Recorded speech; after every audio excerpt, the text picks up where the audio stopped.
I'm Brent James, Intermountain Healthcare's Chief Quality Officer and Executive Director of the Intermountain Institute for Healthcare Delivery Research. Welcome to the fourth module of Intermountain Healthcare's 100% participation series. At this point, you should have already completed modules 1, 2, and 3 in the series. In those first 3 modules, we introduced a series of important definitions and tools. Definitions included critical quality concepts like process, customer, outcomes, defects, and quality waste. Tools included tally sheets, process output customer grids, cause and effect diagrams, and Pareto charts. Working with your coach and perhaps with other members of your work team, you have completed a series of hands-on exercises. You build a process outputs customer grid to describe your own daily work. You prioritized your work processes using the process output customer grid as a tally sheet and building a Pareto chart from your tallies. Within the framework of your prioritized work processes, you identified, tallied, and prioritized defects and process failures. In this module, we will lay out 2 additional tools, aim statements and annotated run charts. In the exercise associated with this module, you will generate an aim statement around a high priority problem that you've selected within one of your work processes. Then you will build an annotated run chart that tracks a baseline for that problem over time. In the exercise that you completed in Module 3, you identified and prioritized defects within your current work. Just recognizing that defects occur suggests opportunities for change and improvement. Very often, the early stages of problem recognition and definition are quite general. We call those general mission statements. A general mission statement is a broad description of a process failure, problem, or improvement opportunity. A mission statement can often run to several paragraphs, even pages in length. It usually describes the general circumstances within which a process operates, defines the process's customer base, lists areas of process failure or other improvement opportunity, and gives background information to estimate the possible impact of a successful fix.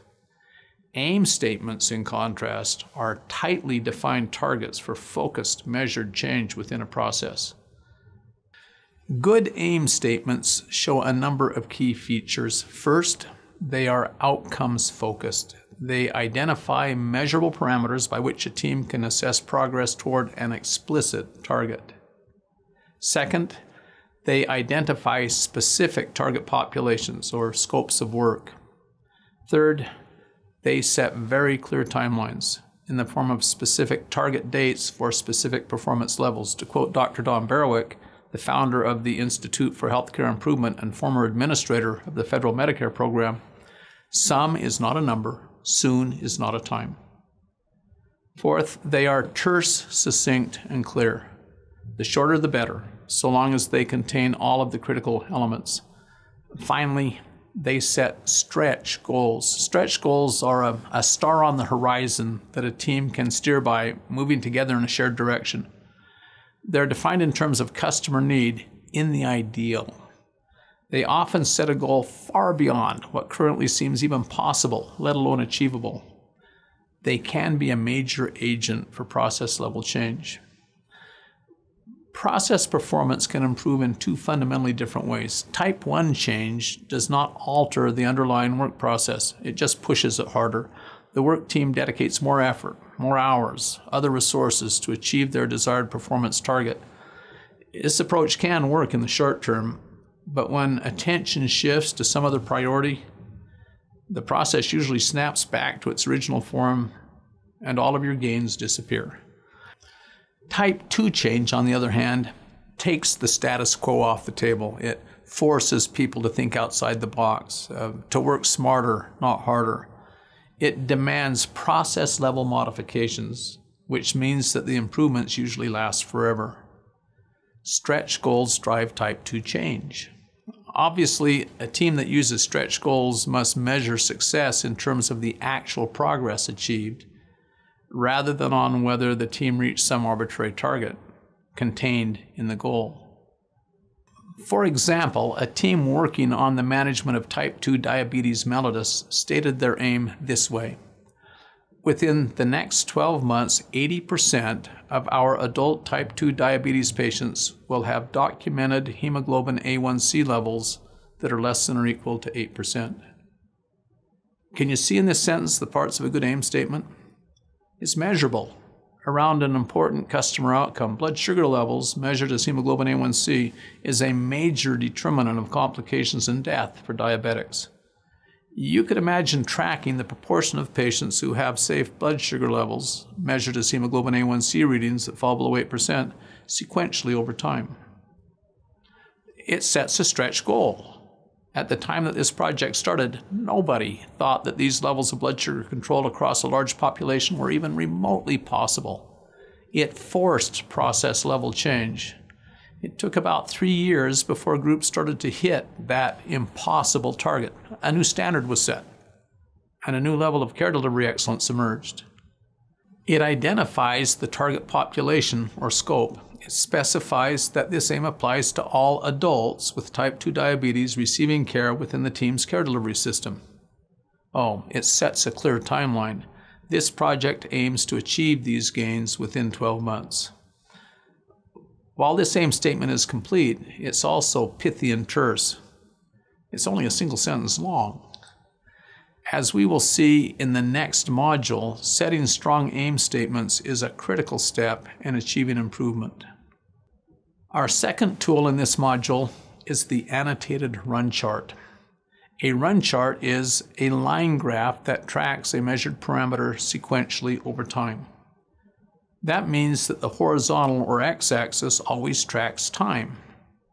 The time units correspond to how points are added to the graph. For example, it could lay out specific time intervals such as hours, days, weeks, months, or quarters if the data for the process come at these regular time points. Often though, the events that produce a data point don't occur at a specific time. In those circumstances, the X or horizontal axis usually tracks some sort of event number. For example, you might add a point to your run chart each time a defect occurs, or when an incoming shipment is processed, or when a needed tool goes missing. Note that all of these things still happen in time order. Run charts work even if the time intervals between events are not of equal size. While a run chart's x-axis always tracks against time, its vertical or y-axis always tracks the outcome measure of interest. At least one of the run charts you use to manage and improve your work processes should directly correspond to the measured outcome that you built into your aim statement. There is a direct link between the outcome measure stated in your aim and your primary run chart. However, sometimes other measures will be important too. So you may create more than one run chart as you work on a particular process. To build a run chart, simply arrange your data in 2 columns. The first column tracks the horizontal x-axis. It is always a time sequence. It often takes the form of sequential numbers, 1, 2, 3, 4, 5, and so on. The column's heading label should take the form of a time period or an event number. The second column holds the corresponding measure for the vertical y-axis. For example, here are 2 columns of numbers tracking the proportion of adult type 2 diabetic patients with hemoglobin A1C values less than or equal to 8% by quarter. Once you've got your data in columns, just plot the points with column 1 supplying the x-axis value and column 2 supplying the y-axis value. Finally, draw a line that connects the points. You've just built a run chart. If you record your summary data in a program like Microsoft Excel, it will easily build a graph from your data under its chart function. Otherwise, just use a pencil and a piece of graph paper. At this point, hand building a run chart is easy. As a side note, always use a line graph for any chart where the x-axis has built-in time sequence. Always and only use a bar chart when there is no natural time order to your x-axis data. Your run chart becomes an annotated run chart when you add annotations or notes to it. Specifically, you will mark any point where change occurs. Some of those changes might be external events over which you have no control, such as a change in a supplier, or a competitor going out of business. Most, though, will be changes where you introduce an improvement experiment. One good form of an annotation is an arrow that points to that specific time in your run chart when the change occurred. You can label the starting point of the arrow to indicate what happened at that point in time, or alternatively, you can use a footnote number to label the arrow, where the number directs someone looking at the graph to a more detailed description located outside the chart itself. Another good form of annotation is a dotted or straight vertical line. It marks the time on the x-axis where the change occurred and cuts across the data line up in the graph, so that an observer can easily tell how the outcome data were behaving before the change and after the change. As with arrows, the vertical line should be labeled either directly or with a reference number. That brings us to 2 exercises for this module. Would you please pick an important defect or problem as identified by your work in the earlier modules of this course? Then, first, generate a written aim statement for improvement that addresses the problem you have selected. Be sure that it clearly identifies a measurable outcome. If you're tracking a defect, your measurable outcome should be that same defect rate. Second, build a run chart that tracks baseline performance for your process over time.